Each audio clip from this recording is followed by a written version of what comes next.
Welcome, welcome, welcome, welcome, welcome. I hope that you are fired up this morning, ready for your power call. Tell somebody, go share the link. Tell somebody that Dr. Cheryl is live, live, live. We are moving into this space today, knowing that this is an opportunity for you to speak your power now. And how we speak our power? We speak our power by understanding this is an opportunity for you to speak your power, move with your power, and it only takes a couple of minutes. It only takes a couple of minutes for you to learn how to do that. It only takes a couple of minutes for you to say, I am making this movement happen for me. So let's go ahead and get started. Today, the power call is on, and I want you to get started right here. If you have your book, if you have your Girl You Cute book, go ahead and start with that because we usually start with the declaration. The declaration is here inside the book. So let's get started. I want you to take a nice long, slow, deep breath in through the nostrils and exhale it out. Take a nice long, slow, deep breath into the nostrils once again and exhale it out.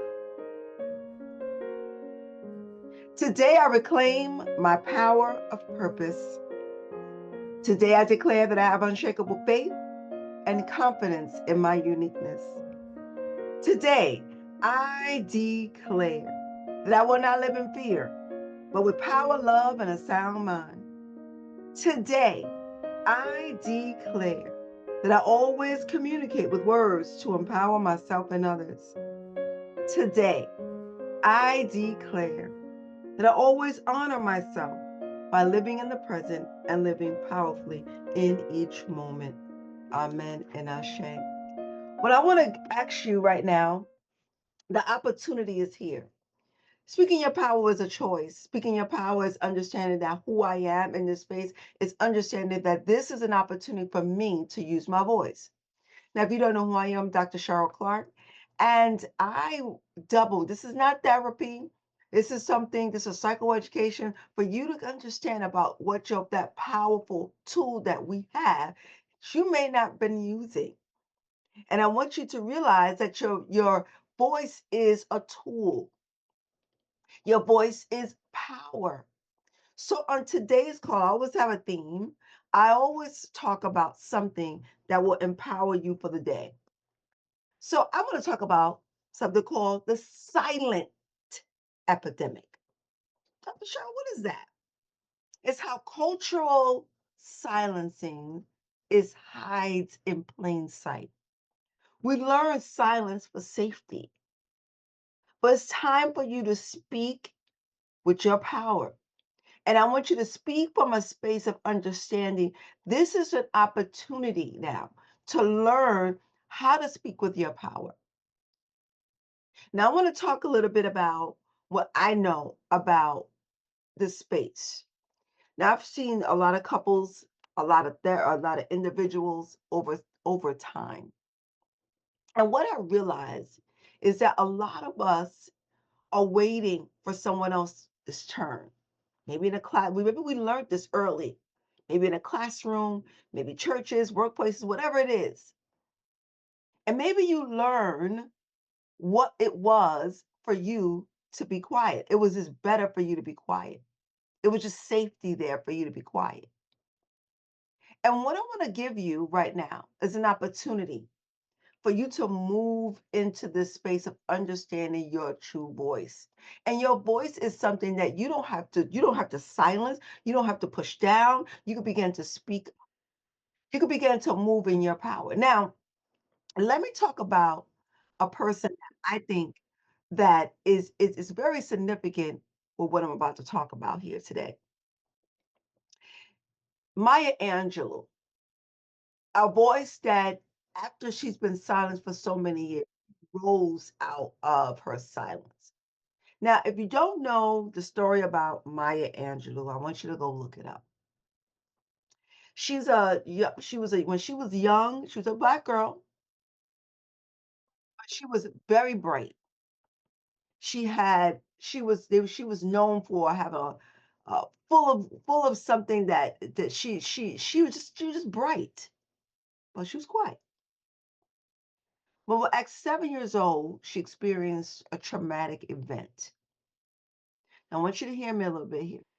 Because sometimes when we experience something trauma, a traumatic experience, the first thing that I speak about, it takes our voice. So what happened with Maya, when she after she saw this traumatic event, and you can look it up, she stopped speaking. Now here in psychology, we call that a selective mute. Now Maya Angelou stayed silent for about 5 years, story tells us. And she said to herself, she kept blaming herself for the traumatic event. But this is what I want you to know. After years of her being silent, the years of her being silent, she started just reading everything. She was reading Shakespeare from Black literature to everything. She just read everything she could. And guess what she did? She developed her inner world until she finally was able to speak. She made a choice. Maya Angelou made a choice because she was a selective, but she made a choice to say, I'm going to speak again. See, there's no greater irony in that. You know you're carrying, she was using her silence as survival. Well, her voice became her freedom when she found out. So as you began to look like Maya in the moment, was silence, was her weakness at this point? Actually, the trauma that she'd been through, that was her survival mechanism, her being silent. But when healing came to her voice, it became like, wow, I too could begin to use a choice to speak. You learn silence for safety. And in a culture of silencing, your story, your voice, it makes a difference. But when you stay silent, you feel like you're safe. It may be in your workplace, maybe it's at your home, maybe it's in you with your family, maybe it's in relationships. I don't know. But in the moment, in this moment, today, I want you to look at what's holding you back and acknowledge it. I want you to acknowledge and say to yourself, there's certain things that have made my voice not come up. But your voice is necessary. Your voice can shift atmosphere. You don't no longer have to be invisible. You're not too loud. You're not too much. You just got to reclaim your silence that was stole for you and told you it was safety. See, the power of voice recovery, that's why I created the voice recovery. Because guess what? There's a lot of times. Now, I'm not saying that therapy doesn't work. What I'm saying is, there's a lot of times that we go into therapeutic situations and people may advise us to do certain things without getting our full story and understanding the backdrop of that culturally. So you may have learned from women, especially women of color, we were trained to be silent sometimes for safety. My grandmother was a very quiet woman. She didn't really say much. But as we look at this, I want you to begin to look at how you have become silent to avoid any judgment, rejection, possibly, abandonment, whatever that leads to. I want to remind you of your power, the dynamic power of your voice. And maybe you need to learn the how to use your voice. Or maybe you're just fatigued from code switching. We're going to talk about that sometime in the future. Because then you look like, who am I? And we're managing someone else's comfortability. And then now you don't even know who you are. And you silence yourself. You minimize yourself for other people's harmony. You weren't built to suppress your peace. You were built so you can begin to look inside of yourself to use your voice. God gave you a voice for a reason. Now, silence You may have learned it as a defense mechanism. What's a defense mechanism? Defense mechanisms, it comes in when your body says, you're in danger. Cheryl, you're in danger. Silence. Now, I want you to know that you can now put that silence from just being imprisonment. Now you can free your voice. Now, I want you to realize this. I want you to look at take something from today. I have a question for you. Where have you been silent and then called it safety for safety? Maybe it's at work, maybe it's in your own home, maybe it's at church, maybe it's wherever it is. I want you to name the area. Take a moment, take a deep breath. Take a deep breath, and I want you to name that space. I want you to name that space.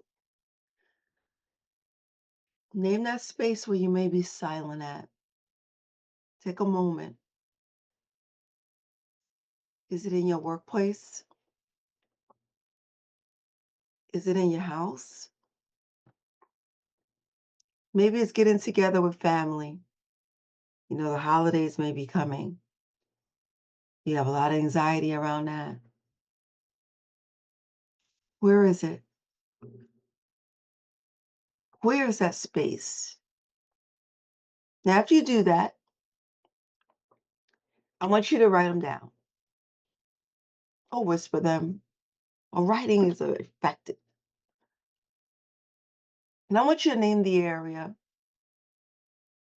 And then I want you to begin to say, you don't need to post it, just acknowledge it for right now. Just be aware. This is the first act of voice recovery. You got to reframe it. Say it out loud, even when the whispers are there. See, silence is no longer your strategy. I want you to write that down. Put that in the chat. Silence is no longer my strategy. It's my signal for healing. Every time you feel like you're shrinking, that's your cue. Every time you feel like you're going to retreat, that's your cue. How Maya Angelou, still I rise, still I rise. Now there's something as a collective when I understand when we get together when the black and brown community comes together, there's strength in numbers. We don't even as ladies, we don't even go to the restroom by ourselves. Come on, you want to go to the restroom? We go together. There's strength in numbers. So repeat after me. My voice is safety. My voice is necessary. My voice shifts atmospheres. Say that with me once again. My voice is safety. My voice is necessary. My voice shifts the atmosphere. Sit with that. You're not invisible. You're not too loud. You're not asking for too much. You're just reclaiming your voice. And you're speaking your power now. And that's what this little call is here in the morning. It's for you to realize that you matter and that you're not taking up too much space. And that you can have this chance right now, right where you are, just like Maya Angelou made a choice from going from something traumatic, being a selective mute and saying, I'm using my power of my voice today. And when you realize that, the framework of voice recovery, you're gonna recognize how you're going to interrupt this pattern and move forward and stop internalizing any pain that has happened. Now, I'm not saying that it's gonna take a moment, but you can do it. You can do it. All right, so this is that time where I open up the mic. If anybody has anything to say or it resonated with you, this is your moment. If you have any type of share, this is your moment. You can open up your mic now or put it in the chat. I told you I don't hold you long. We leave the last 5 minutes for questions or Dr. Cheryl. yes, Lady Bolton. Good morning. I just want to thank you for creating this safe space for us. I don't have any real share. I just wanted to say thank you. You're very, very welcome, and thank you for showing up and being who you are in the space. And keep using your voice. Keep using your voice. Amen. Keep using your voice. All right. Does anybody else have anything to say? Thank you for that. All right. Today, choose something. Your voice matters. You matter. So speak up. Speak your power now. Thank you so much for joining me on today. Have a wonderful and prosperous day. Thank you, Professor Pearl, for showing up. Thank you, everyone. I won't start calling names, but thank you for everyone for coming. Thank you, thank you, thank you. Peace and blessings. Have a wonderful one. You are enough. Your voice is divine. Now speak.